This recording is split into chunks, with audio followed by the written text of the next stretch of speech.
President Muhammadu Buhari has congratulated Arise News on its 10-year anniversary.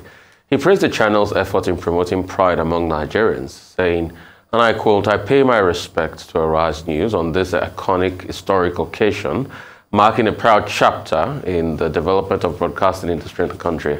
I urge you not to just give news, but also to mold the thinking of our people to appreciate positive developments brought about under the aegis of the change agenda of our administration." He added that the media should continue to lead the way in transforming society, end of quote. Presidential candidate of the People's Democratic Party, Atiku Abubakar, has also congratulated Arise News on its 10-year anniversary.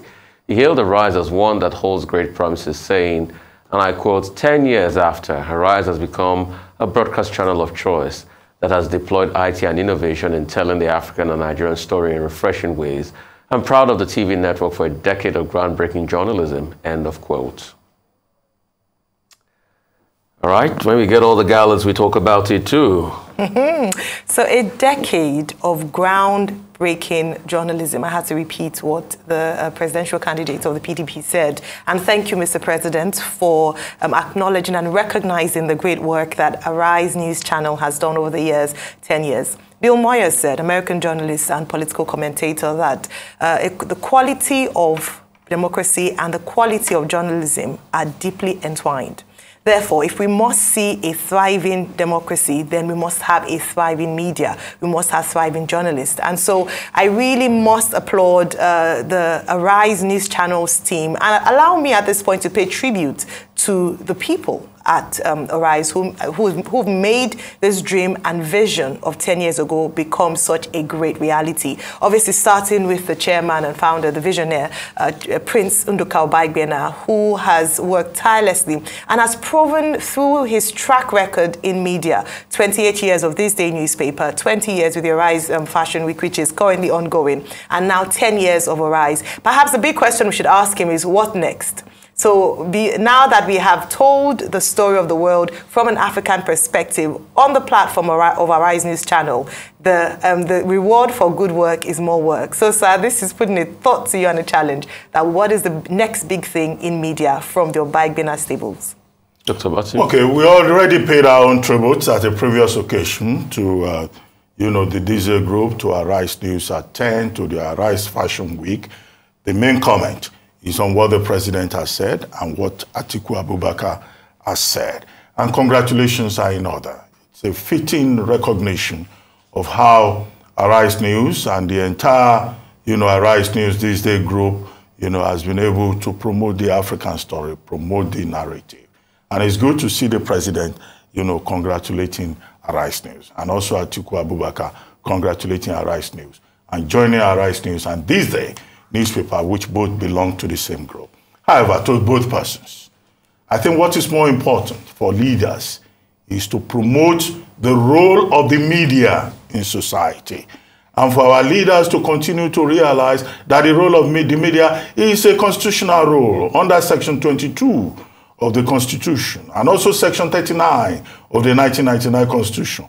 What we have seen before now is harassment of the media, both by state actors and non-state actors, and every attempt to abbreviate the scope for free expression. What Arise News represents, what the This Day Group represents, is this promotion of the scope for free expression, the defense of the voiceless, giving voice to the voiceless in society, and that is where the objectives of governance and that of the media should coalesce.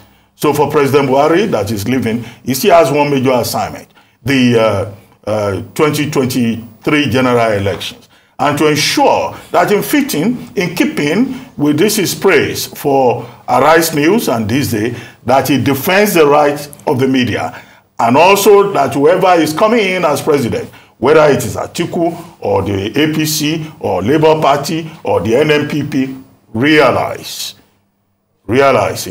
that the media is part of the development process. So it's not, it's something that goes beyond, now. It is something that goes into the future, and we hope that the media will be given its pride of place as a fourth estate of the realm. I mean, congrats and thanks, President Muhammadu Buhari and Alhaji Atiku Abubakar, for those very, very warm words. But the truth has to be told. Arise has not thrived in isolation. It has done this because of its own dogged spirit, even when people drop the ball most of the time. And I talk about political actors fighting and trying to gag the press.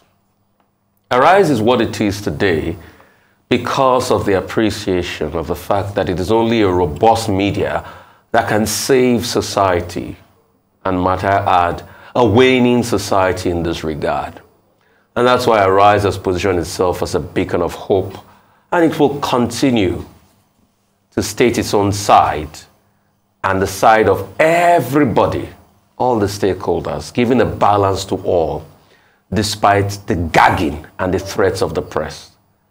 Arise has not been immune from the shenanigans of politicians that try to silence voices and cut us off. But we're resolute, and it's not going to be an easy road. It's going to be a hard road, but we will continue. Because for us, we know that for every story told objectively with balance can create the panacea for liberation for millions of people out there, information, and also emancipation from the hitherto mental slavery that people have been ingrained in. So it is cheers to many more years, cheers to another 10 years of doggedness, and the fight continuing, and the road being rough. Like Taisholari says, may your road be rough. It's been rough, it's been better, it will be rough, it will be better again. But most importantly, kudos to the man that strings all of this together, Prince Udukau Bayegbana, which I will have to give special commendation for today by saying that he is the man that allows the best ideas win in the newsroom. We're just 3 weeks away from the presidential election, and for the APC, it's been divisive few days. There are dozens of headlines about the clash between the governor of Kaduna, Nasir El-Rufai, and the presidency. El-Rufai is a supporter of Bola Tinubu and has suggested some people in the presidential villa are working against him. The government has denied that. Charles Onyegulu spoke to El-Rufai a little bit earlier, began by asking about his accusations. Let me restate exactly what I said. I'm a quantity surveyor. I am mathematically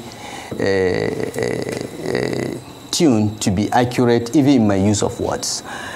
What I said was, we are convinced that there are elements in the villa, some elements in the villa that want APC to lose the elections. I did not say the federal government. I did not say Asiwaju Bola Tinubu. I said APC, all right? So I don't understand why the federal government is responding to what I said, because the federal government is not part of it. And I referred to elements in the villa, and I know who I'm referring to, and those that are in the villa know who I'm referring to. And with the greatest respect, even Lai Mohammed, my brother, knows who I'm referring to. And I think it's inappropriate for him as Minister of Information of Nigeria to respond to a statement that specifically referred to individuals rather than any institution. If I had said the villa is against us, then I would expect Garba Shehu or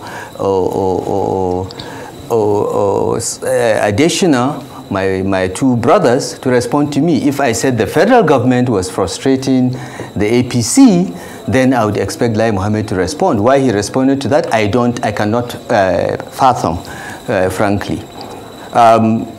I still stand by my words that there appears to be very strong evidence of a conspiracy to incite voters against the APC in the forthcoming elections by coming up with ad hoc decisions and policies that are not well thought out, that have not received widespread consultation and a whole of government approach to incite the voters to vote against the APC at all levels. Let's talk higher. All right. So That's Governor Nasir El-Rufai speaking and just clarifying the statement that a number of people that has got tongues wagging, literally, across political circles and around. We analyzed this yesterday. The first thing I have to mention, and very quickly because of our time, is this, that now he said that there are elements in government, not necessarily, just clearly stated, not the federal government, not the president. And yesterday we talked about the fact that they were exonerating the president from culpability. Therefore, that he's not the one who's come up with these policies that are making the lives of Nigerians so difficult that it's pushing them to want to vote against the APC in the next elections. What many Nigerians want to know is if he could expose these elements. If there are people who are fighting against the goodwill or fighting against the prosperity of the nation, I believe that it behoves Governor Nasir El-Rufai to expose them. He did mention in another interview that rather than exposing them, victory against them would be sweeter than exposing them, but that in due time he would expose them. Then the second and final part I'd just like to address is this thing around it's not the president, the people speaking to him. I mean, he said that the reason for the redesign of the Naira and this policy is that the cabals advised him in this manner and then he agreed to it. Then you want to ask the question that who is the head of government? Who is the head of state? The quality of good leadership, the hallmark of the quality of a good leader is the ability to take ownership and responsibility in good times and in bad times. Therefore, it is not enough to say that the president is being moved by people. He is the CEO of the Federal Republic of Nigeria. He is the one that is responsible and accountable to Nigerians. Dr. Abati? Okay. I think a series of questions. Nasir El-Rufai, the governor of Kaduna State, has been on a media bliss in the last 48 hours. He has appeared on every major channel. He's been on Channels TV. He has been on TVC. He has been on BBC Hausa Service. He has also appeared on Arise News, pushing the same narrative about Naira redesign and fuel scarcity. And if you look at it critically, he seems to have become the interim spokesperson for the point made by the APC presidential candidate in Abeokuta and in Calabar. So the question is, what is his motive? We didn't see him coming out this aggressively before now, even though he's part of the campaign. So why now? Two, some people have said, well, the motive is probably an attempt to force down the throat of the government, a review of the Naira redesign policy. So what again is the motive? That's the question to ask. Three, he says the president can be exonerated. That is, the president is not at fault in any way. But he said in 2021, he advised the president to remove fuel subsidy, but that the fifth columnist did not allow the president to do so. Okay, did he also advise the president that there is poverty in the land, that there is unemployment in the land, that inflation rate is over 21%? Did he also advise the president that waste and means of 22.7 trillion is going to jeopardize the future of Nigeria? So exonerating the president and exonerating the CBN governor looks like a tactical move. Again, what is the motive? Number three, he says he will disclose the identity of the fifth columnist on February 27 after the elections. Why does he have to wait till February 27? Why not before the election? Why not now? Before he shows up on another TV station around this period. Number five now. He used his appearance on some of the TV channels to abuse other candidates. In fact, he says Peter Obi is just a Nollywood actor and that he's better off in Nollywood. Okay. Why the obsession with other political parties when the APC itself has very serious problems? So, but in due course, we will see what all of this is all about. But I'm sure Nasir El-Rufai will defend himself and say that he has a right to his own opinions, as does everyone else. I mean, we are not surprised. It's targeted and it's politics season. But the question we should ask is, number one, who are those people? Can he name them? I doubt if he can name them, because it's all part of a political game. The problem now is that President Muhammadu Buhari's decision with the Naira policy is affecting them. They cannot mop up a lot of cash. You're seeing the blowback on the lives of the people because The cash the politicians are mopping up, the little naira that is in circulation that they are mopping up, is leading to the scarcity for average Nigerians like you and me. That's why people go to the ATM card, they can't get it, and the banks say they don't have. So that game is already playing out. And they tried last week because the president giving an extension was as a result of certain meetings held last week. And that's why here, we hope that President Buhari has the political will to follow through this. Another meeting is going to happen today. We hope after that meeting, we don't get more extensions. Please, President Muhammadu Buhari, this is your legacy to the hard-suffering Nigerians. Let it be. Free and fair elections. Do not allow anybody to conflate things for you. Because after the meeting last week, we got extension. Hope after meetings this week, we will not get another extension. He says he has evidence. He should provide the evidence that people are conspiratorial. They don't want the APC candidate to get it. So this is a political game that I'm sure that Nigerians are reading. All of a sudden, like Dr. Abadi pointed out, a media blitz, 4 top media houses, even the BBC Hausa service, stoking up the conversation. Sometimes I would have wished that he puts the same effort to the insecurity in his states in the cry for help. But it's politics season. And you see, when politicians, the thing they know how to do is to blow the whistle and to be very cryptic, but they will not say it all. Just like we remember the certain governor that said at a point in time, he was going to announce people for him to support. But we never heard anything. Why wait till the 27th? Say it now. But one more point that should be added. Why is it only the APC? There are 18 presidential candidates. But we know. It's only the APC grumbling. It is obvious. The political whistle was first blown in Abeokuta. Since then, all of them have been going in that circle. Here are all their surrogates. They don't want to directly attack the president, so they attack Emefiele first. And when you say justify the attack, they can't justify the attack.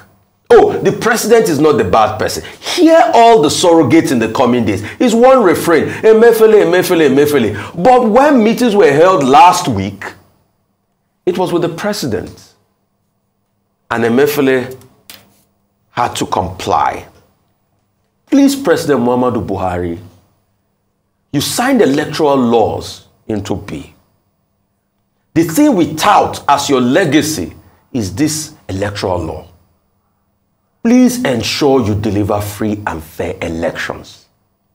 Nigerians will love you for it and respect you. Time will tell.